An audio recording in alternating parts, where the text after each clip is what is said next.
Bom, meus amigos, vamos na questão 67, uma questão grande, né, mas que é um pouco parece complexa, mas que vocês conseguem resolvê-la com todo conhecimento sobre imperativo categórico, sobre a discussão moral em Kant, tá? Ética e moral em Kant.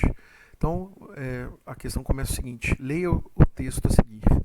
As leis morais, juntamente com seus princípios, não só se distinguem essencialmente em todo conhecimento prático de tudo mais, onde haja um elemento empírico qualquer, mas toda a filosofia moral repousa inteiramente sobre a parte pura e aplicada ao homem.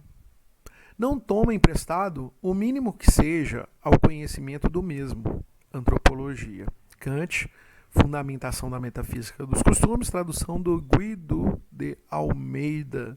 São Paulo, Discurso Editorial, 2009, página 73. Com base no texto saiu errado aqui, né? Assinale a alternativa que expressa a questão da liberdade e autonomia em Kant.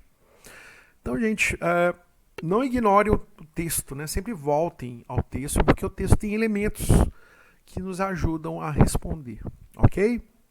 Então, vamos na alternativa A. A fonte das ações morais podem ser encontrada através da análise psicológica da consciência moral, na qual se pesquisa mais o que o homem é do que ele deveria ser. Gente, toma um certo cuidado, tá? Tá falando aqui, ó, que a fonte das ações morais pode ser encontrada através da análise psicológica da consciência moral. Gente, a fonte das ações morais é uma análise psicológica? Não. O Kant coloca isso, né? Fala assim, olha, para fazer ciência a gente precisa da razão pura, né? A gente precisa da razão pura. Agora, para a gente fazer ética, para a gente agir de forma moral, a gente precisa da razão prática. E a razão prática é prática. A gente não precisa ficar filosofando demais, teorizando demais. Mesmo porque a gente não vai conhecer toda a realidade, porque a gente só conhece por fenômenos. Né? A gente não consegue conhecer a essência das coisas. Então a análise não é a análise psicológica da consciência moral. Tá? Mas a análise das ações morais ela tem que ser de uma maneira prática. Né? Seguir o imperativo categórico. Fazer o certo pelo certo. Fazer o certo desde o início. Fazer aquilo que todo mundo faria. Aquilo que é uma ação boa em si desde o início. Não uma ação meio para atingir um fim bom. Não. Uma ação boa em si mesma. Ok? É a ideia de falar a verdade sempre. Kant fala, olha, fala a verdade sempre. Mesmo se alguém com a arma na mão chegar na porta da sala, sim, eu tenho que falar a verdade sempre. Porque se eu utilizo a mentira como meio para fazer um bem, eu estou atropelando os valores. Isso pode causar mais problemas. Né? Eu posso até solucionar um problema, mas isso pode gerar outros problemas. Então, essa discussão, ok? Por isso a ética do dever. Você tem que fazer aquilo que é o certo a fazer. Isso é meio mecânico? Sim, pode até parecer mecânico, mas é o certo a fazer. Se a gente criar regras na ética, por isso dá uma confusão, né, na sociedade. Porque se todo mundo começar a criar regras, acaba que ninguém... se todo mundo começar a criar exceções, acaba que ninguém segue as regras. Essa é a ideia. Ok? Letra B de bola. O elemento determinante do caráter moral de uma ação está na inclinação na qual se origina, sendo as inclinações serenas moralmente mais perfeitas do que as passionais. Gente, toma cuidado. Né? Numa das questões anteriores aí, eu comentei sobre a questão da inclinação. Inclinação para Kant tem a ver com paixão, com aquilo que desvirtua as ações. Né? A inclinação tem a ver com a menoridade. Tira a gente do foco, deixa a pessoa presa. Né? Presa a sentimentos, a medos, né? A preguiça. Né? A inclinação tem a ver com isso. Aquilo que nos impede de agir com autonomia, com liberdade. Ok? Por isso as crianças elas estão na menoridade para Kant. Muito difícil, na visão de Kant, uma criança ter autonomia. Por quê? Porque ela está vivendo literalmente uma minoridade, mas ela está na minoridade porque a mente dela ainda está voltada para várias inclinações. Por isso, o processo de educação, né, de cultura, para transformar esse indivíduo. Mas vai chegar um momento que ele vai ter liberdade para escolher sair da heteronomia. E aí começa o processo de maioridade, ou seja, ele vai sair do processo de heteronomia, sair da minoridade para entrar na autonomia, o que Kant entende como maioridade. Não importa se essa inclinação é serena, ok? Ou mais perfeita, né? Que ele chama aqui de menos passional. Não importa, as inclinações são inclinações, ok? Letra C de casa. O sentimento é o elemento determinante para a ação moral? Gente, já para por aí. Sentimento não, gente. Sentimento é perigoso.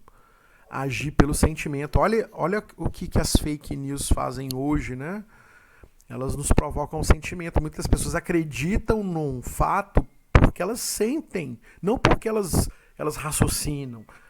Então, e uma ação moral baseada no sentimento é muito perigosa, tá?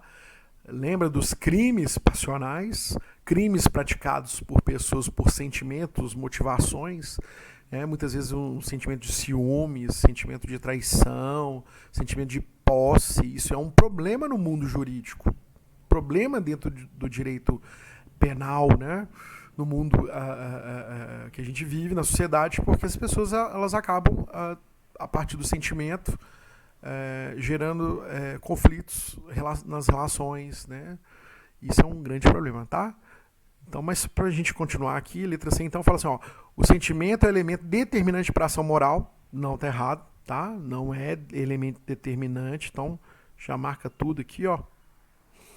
E a razão, por sua vez, somente pode dar uma direção à presente inclinação, na medida em que fornece o meio para alcançar o que é desejado. Não, gente, a razão ela não fornece o meio, não, gente. A razão prática, ela tem que mostrar desde pronto, desde já, imediatamente, né?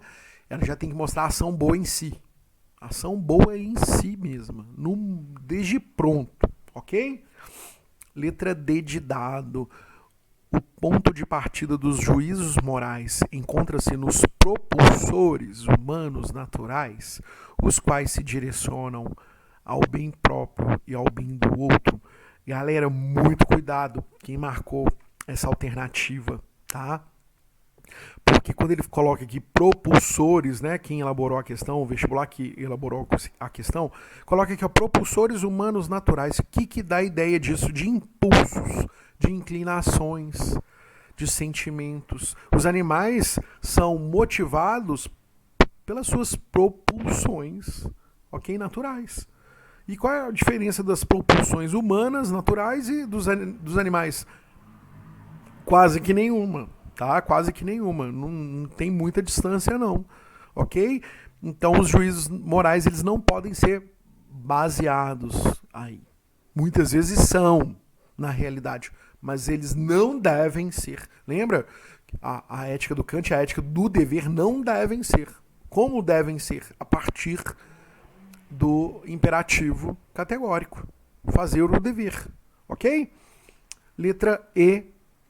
O princípio supremo da moralidade deve assentar-se na razão. Boa! Assentar-se na razão. Fundamentar-se na razão. Mas que razão é essa? A razão prática, pura. Até brinca aqui, né? Não tem a razão pura, que é aquilo que a ciência faz, né, que estuda os fenômenos, cada fotografia que a gente tira da realidade, depois junta isso para tentar entender um pouco a essência, mas sendo que, né, Kant fala, a gente não conhece a essência das coisas, é muito difícil conhecer a essência das coisas. Mas a razão prática não precisa, né? A razão prática, ela é prática, ela não é a razão pura para fazer ciência. Então, A moralidade ela se assenta aí, a ética se assenta aí, ok? E as leis morais devem ser independentes de qualquer condição subjetiva da natureza humana. Gente, independentes. Lembra da autonomia? Autonomia tem a ver com maioridade, tem a ver com independência, tem a ver com independência. Não esqueçam disso, tá? Isso é muito importante. Bom, espero que vocês estejam gostando. A gente se encontra na próxima questão. Até mais.